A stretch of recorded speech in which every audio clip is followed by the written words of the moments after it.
Hey guys, this is Eric Tarr for the ProAudiofiles.com. I downloaded a demo version here of the Brainworx BX console. This is a relatively new plugin, and since it was released, I've been looking at it and seriously considering picking up my own copy of it. So what I thought I'd do is download the demo and give you a video of my first impressions as I'm thinking through whether or not this plugin is different from all the other plugins that I've got.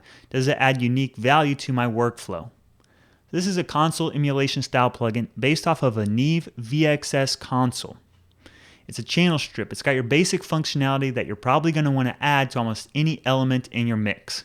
So we've got a filtering section with a high and low pass filter. We've got a 4-band equalizer, expander gate, and limiter compressor. Now I know that there are some guys that love to use channel strip plugins and some guys that would never use them in any situation. Me, myself, personally, my preference is, a channel strip has a specific role. It has a function in my workflow, and here's why. As an example, think about, opening up a brand new mix. Nowadays, when I open up a new song, there's usually dozens and dozens of tracks. What I've got to do is prioritize and work quickly and efficiently and think about what are the most important elements of the mix and what are things that are less important. So things like the lead vocal, lead guitar, kick, and snare. On those elements, I might try out 3 or 4 different plugins, 3 or 4 different equalizers, 3 or 4 different compressors that just specialize in those things. Pull up separate plugins that just do console emulation, analog modeling, harmonic saturation. Try and figure out which one is going to work best for this song and on that element. There are other parts and other tracks though, like the tambourine, maybe the background vocals, an acoustic guitar that sits in the background of the mix. I don't want to have to waste a lot of time experimenting on those tracks. I want to be able to pull up one plugin like a channel strip, be able to process the signal in the way to improve it so that it sits well in the mix, and then move on to something else very quickly. So for me, that's a reason why I like to use channel strips. I don't use it on everything, but it's good on some things. For a long time, I have used just a couple channel strips. They've been my go-to ones that I use in almost every mix. First one is the Waves SSL channel strip. I had some experience working on an analog SSL desk, so I got familiar with the controls and how it sort of sounds, and so I've used that plugin for a long time. The other one is the Waves Renaissance channel. Use it on almost any mix. I like some of the sidechain options and flexibility you have in that plugin, so I'm using those things all over the place in my mix.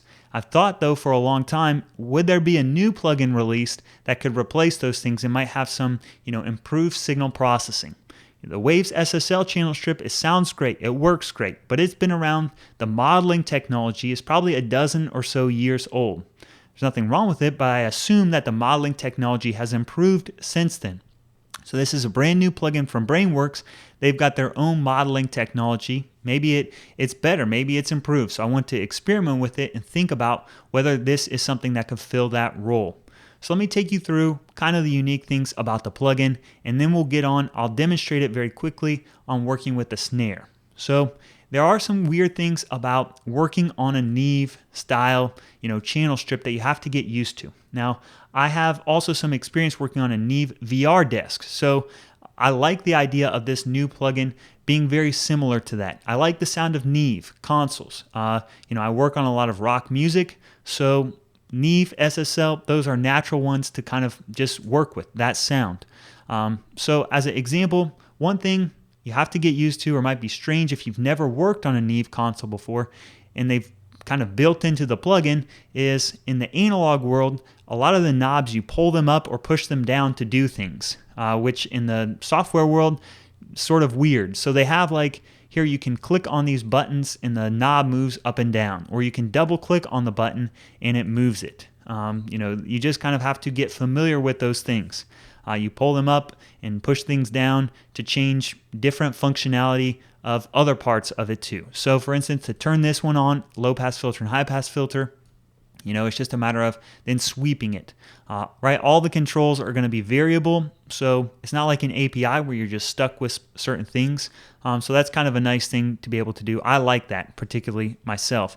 So the low pass filter, this is something I wish all console emulations or all consoles would have. I love being able to roll off the high frequencies. That's, also comes from the fact that I work on a lot of rock music. So a lot of times I have to tame the high frequencies more than I have to think about making things excessively bright. I have to worry about getting rid of harshness. So I love being able to just have this low pass filter to do just that. Moving on then to the 4-band equalizer, you have a high shelf and low shelf. You can turn those both into peaking equalizers if you would like. Here you just have low Q and high Q. If you turn on those bell-shaped curves, then you just have a sweeping gain, 18 dB of boosting and cutting, and you can pick whatever frequency you want, from 1.5K all the way up to 17K. Same thing down here. Plenty of control for the low frequencies. You've got high mids and low mids. In this case, fully parametric, bell, gain, and frequency in here. Right? For me, 4 bands of equalization is going to do almost anything I need for a tambourine or for, a background vocal. So that's plenty. Moving over to the dynamic section, this is where the controls get even more weird if you're not familiar with it. So you have on the left side here an expander gate. You have this hysteresis control, which is going to be the level relative to the threshold where it's going to open up. Then you have the threshold control here, which I'll demonstrate. You have a button to lift it up and down, which is going to change the level here by 30 decibels. So if you got things that are relatively quiet or loud, you have extra range than just what shows up on the knob. Then for the range control down here, this is how much gain reduction is going to take place.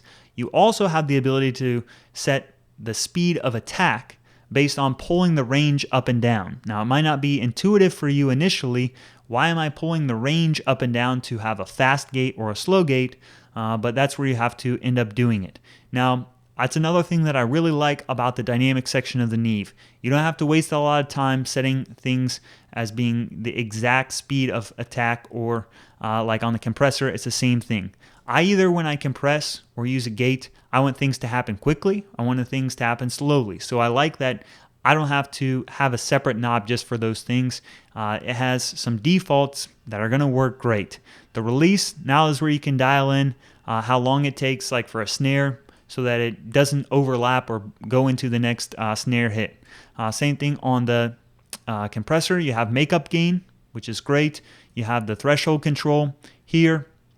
Again, you can pop it up and down to give you more range of control over that. And the ratio down here is where you pull it up for a fast attack or turn it off for a slow attack.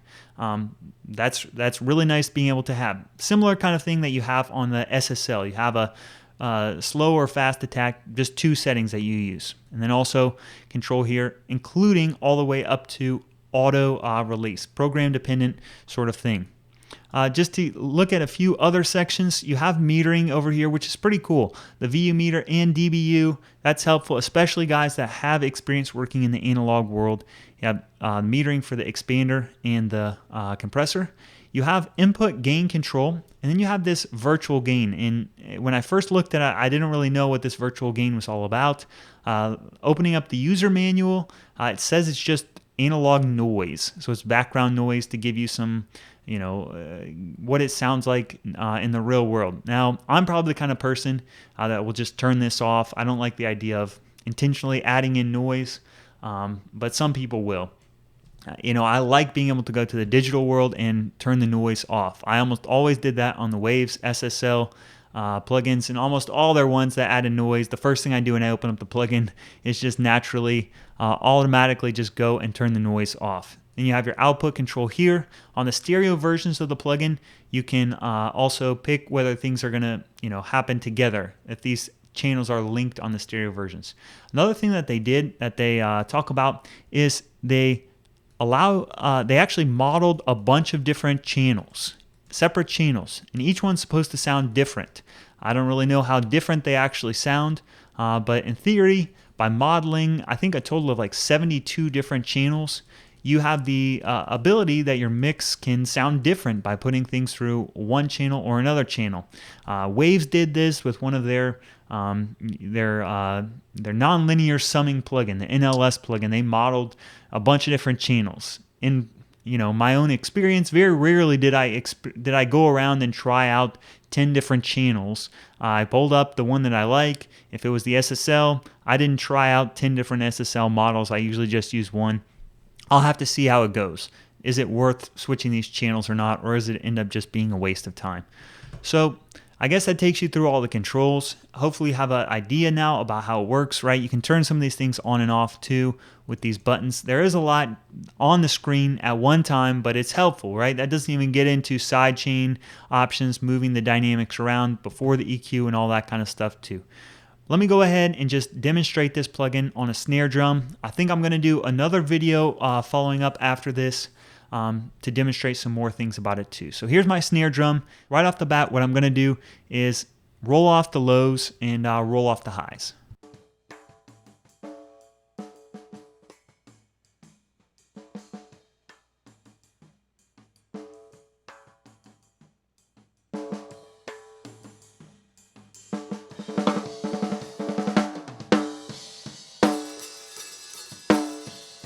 Next up, let's work on using the dynamics section, getting rid of a lot of the bleed and kind of controlling the level.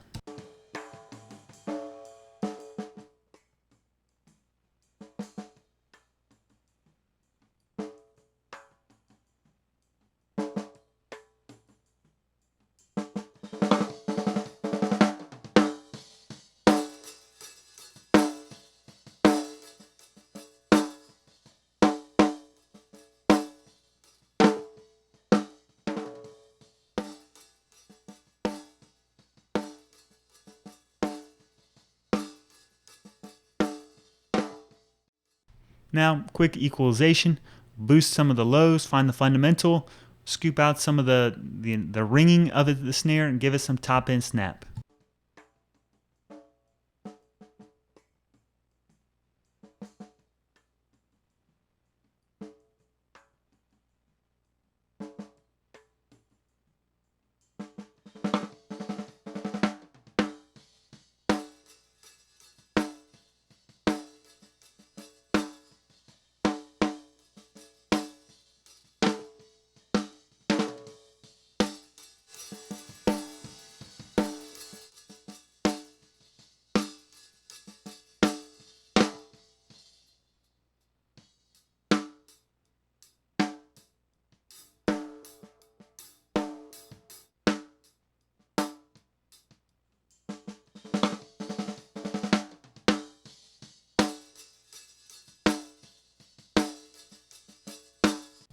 So I'm pretty happy with just being able to quickly work through, dial in the different kinds of processors, equalization dynamics that I'd normally want to use on a snare drum. What I'm going to do in a follow-up video is really compare across a full mix then. What is the Brainworx channel strip doing compared to maybe another one that I normally use, like the Waves Renaissance channel. I know a lot of guys use that one too. So that's it for this video. Thanks for checking it out. I'll catch you guys next time.